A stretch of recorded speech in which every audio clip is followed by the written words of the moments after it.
भारत की नई parliament building का इनॉग्रेशन होने वाला है मोदी जी के हाथों। लेकिन विपक्ष के नेता इसका विरोध कर रहे हैं।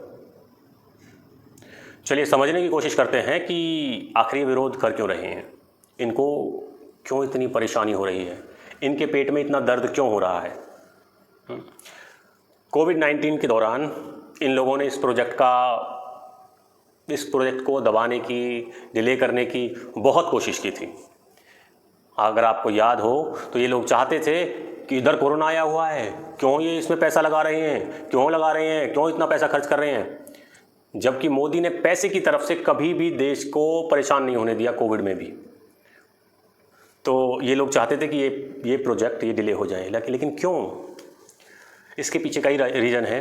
पहला तो ये पार्लियामेंट बिल्डिंग जो अभी वर्तमान में है ये काफ़ी पुरानी है और इसमें अब आने वाले समय में ज़्यादा एमपीज़ को रखने के लिए या उनके लिए स्थान इसमें अब नहीं बचा है। तो आगे जो भी डिलिमिटेशन होंगे, ज़्यादा एमपी आएंगे वहाँ पर हमारी संसद में, तो उनके लिए यहाँ स्थान की आवश्यकता थी। तो उसके लिए ये आवश्यक था।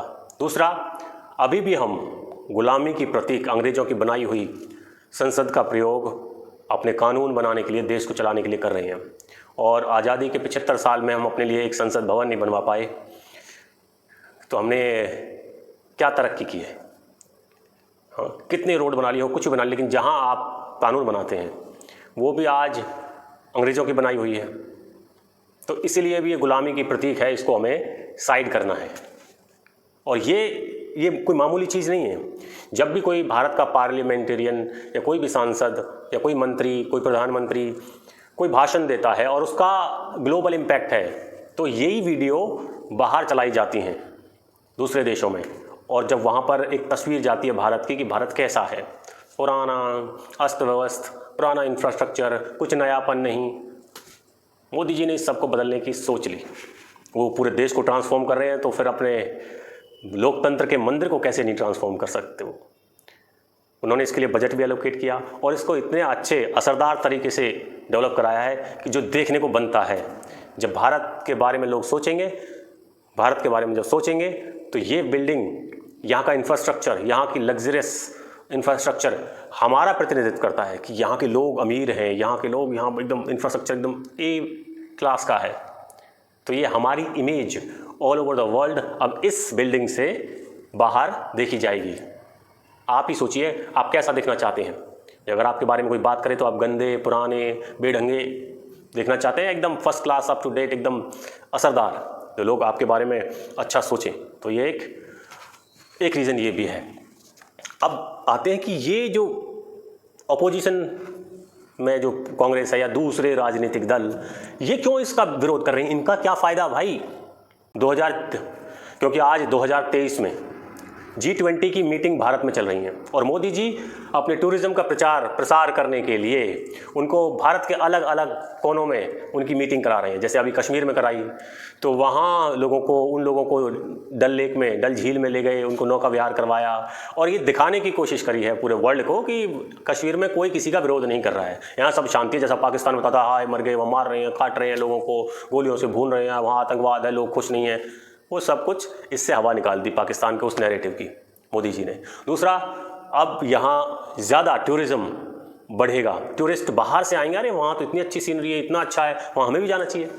तो यहाँ टूरिज़्म बढ़ेगा, पैसा आएगा, कश्मीर के लोगों का व्यापार, उनका आमदनी बढ़ेगी, उनको जॉब मिलेंगी और भारत की इनकम भी बढ़ेगी। तो मोदी जी एक तीर से कई निशाने करने वाले हैं। अपोजिशन की 19 पार्टियों ने मिलकर, छोटी मोटी मिलाकर 19 पार्टियों ने मिलकर एक ये प्रोटेस्ट किया है कि इसका उद्घाटन, इसका इनॉग्रेशन राष्ट्रपति करें, प्रधानमंत्री नहीं। क्यों चाहते हैं ऐसा? जब मोदी ने सब कुछ प्लान किया है, बजट एलोकेट किया है, और फिर मोदी से इनको क्या प्रॉब्लम है? इनको प्रॉब्लम ये है, अगर मोदी इसको इनॉग्रेट करेगा तो ये ठप्पा लग जाएगा हमेशा के लिए कि मोदी गवर्नमेंट ने बनवाया था, इतना भव्य, इतना शानदार, जिसमें ये बैठकर बहस करेंगे, जिसमें बैठकर ये घूमेंगे जिन गलियों में, उन दीवारों को देखकर हा क्या आनंद आ गया, और ऐसे मज़े लेंगे। लेकिन दिल में एक जलन रहेगी, यार ये इन्होंने कर दिया इतना सब कुछ, ये मेन सारे काम इन्होंने कर दिया, हम क्या करेंगे। ये एक्चुअली में कुछ कर नहीं सकते, इनसे कुछ होता तो ये कुछ कर लेते। ये बस क्रेडिट लेना चाहते हैं। आज इनसे इनोग्रेशन करवा दें, राहुल गांधी को बुला ले, केजरीवाल को बुला ले, या दूसरे लोगों को बुला लो इनोग्रेशन करवाने के लिए।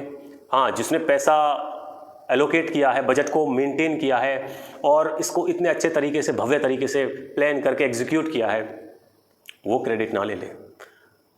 इनकी पीड़ा मैं समझ सकता हूँ।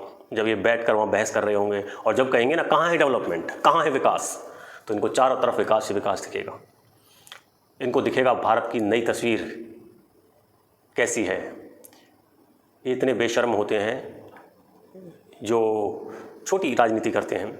ये अच्छे रोड से चल कर आते हैं, जहाँ भी निकलते हैं वहाँ अच्छे रोड मिलते हैं, इंफ्रास्ट्रक्चर मिलता है, एयरपोर्ट अच्छे मिलते हैं, हर जगह फैसिलिटी मिलती है, ठीक है। बाहर जाते हैं तो वहाँ अच्छी इनको इज्जत मिलती है, क्योंकि हमारी फॉरेन पॉलिसी इतनी इन्फ्लुएंशियल है कि आज हम हमारा सब सम्मान करते हैं। इनको हर सब कुछ अच्छा मिल रहा है, लेकिन संसद में आके कहेंगे कहाँ है विकास, लोकतंत्र खतरे में है जी, गरीब मर रहा है जी। इनको कोई मतलब नहीं है गरीबों से। इनको बस डर ये है कि मोदी इतना सब कुछ इतना अच्छा कर रहा है, इसका तो कोई आसार ही नहीं लग रहा कि ये राजनीति में से जाएगा, ये सत्ता में से जाएगा, और इस देश को कहाँ पहुँचा जाएगा ये, और हमारी तो उम्र निकली जा रही है, हमारा क्या होगा।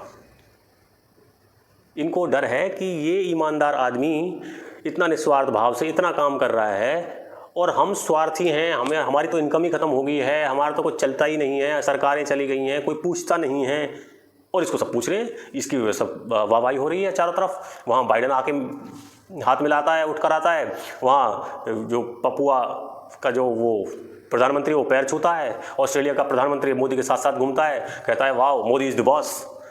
ऑस्ट्रेलिया के प्रधानमंत्री ने पहली बार इतनी भीड़ देखी होगी किसी राजनीतिक समारोह में, राजनीतिक व्यक्ति के साथ में। ये लोग तो पैसे से लाते हैं, जैसे तैसे इनके पास ये लोग इकट्ठा होते हैं, वो उनके लिए तो बड़ा ही आश्चर्यजनक है। वहाँ ट्रंप कहता था भाई मोदी मेरा दोस्त है। मोदी ने तो अपने आप को प्रूव किया है इंटरनेशनल स्टेज पर भी, सारे वर्ल्ड लीडर आज मोदी के पीछे हैं। लेकिन हम मोदी को हटाकर इन क्या नाम है जो गांधी हैं या फिर नकली गांधी हैं और जो केजरीवाल हैं, इनको हम बिठा दें सरकार पर, जो झूठ बोलते हैं, है ना, जो स्वार्थ की राजनीति करते हैं और इस देश में बस बातें बनाकर, झूठ बोलकर, लोगों को बेवकूफ़ बनाकर सत्ता में बने रहना चाहते हैं। काम इनके बस की नहीं है, ये इनोवेटिव नहीं है। थोड़ा सा काम कर दिया बस उसको भी इतना प्रचार पे खर्च कर देंगे, जितना पैसा काम में नहीं लगा उतना प्रचार पे खर्च करेंगे। तो ये मेहनत, इनका लेवल अभी वो नहीं है। इनको एक्चुअली में इसलिए पेट में दर्द हो रहा है, इनको जलन है, ईर्ष्या है। तो इसलिए हमें मोदी का साथ देना, ये बेस्ट आदमी है हमारे लिए। और 2024 का इलेक्शन आ रहा है, अभी ये बहुत सारे प्रोपेगेंडा करेंगे। जो भोले भाले लोग हैं जिनको नहीं पता राजनीति में क्या हो रहा है, क्या डिलीवर हुआ, क्या नहीं हुआ, उनको भड़काएंगे, उनको लालच देंगे। इसलिए भारत के सभी लोगों को जो जानते हैं कि मोदी ने क्या काम किया, भारत को विश्व के उस स्टैंड पर ले जाकर खड़ा कर दिया, उस लेवल पर खड़ा कर दिया है जहाँ सब सलाम कर रहे हैं, करें मोदी इज द बॉस, वो हमारा सम्मान है, हमारे प्रधानमंत्री का सम्मान है। हमें जब हम बाहर जाते तो हमें वैल्यू दी जाती है। जो भारत में रह रहे हैं, भारत के लोग जो बाहर रह रहे हैं, यूएस में हो, ऑस्ट्रेलिया में हो, कनाडा में हो, दूसरी कहीं भी जगह हो, वो आज बड़े सम्मान से और गर्व से रहते हैं वहाँ पर, किसी से दबते नहीं हैं। तो इसलिए ये जो क्वेश्चन उठा रहे हैं, इनको जाए भाड़ में। हम तो मोदी को, इन जो पारिवारिक राजनीतिक पार्टी जिनकी हैं, ये परिवारवाद वाली या छोटी राजनीति करते हैं, जो अपने स्वार्थ की राजनीति करते हैं, इनकी छाती पर मोदी को बार बार बिठाएंगे। और इनको ख़त्म करने का बस एक यही तरीका है कि लाएंगे तो मोदी को ही। जय हिंद, जय भारत।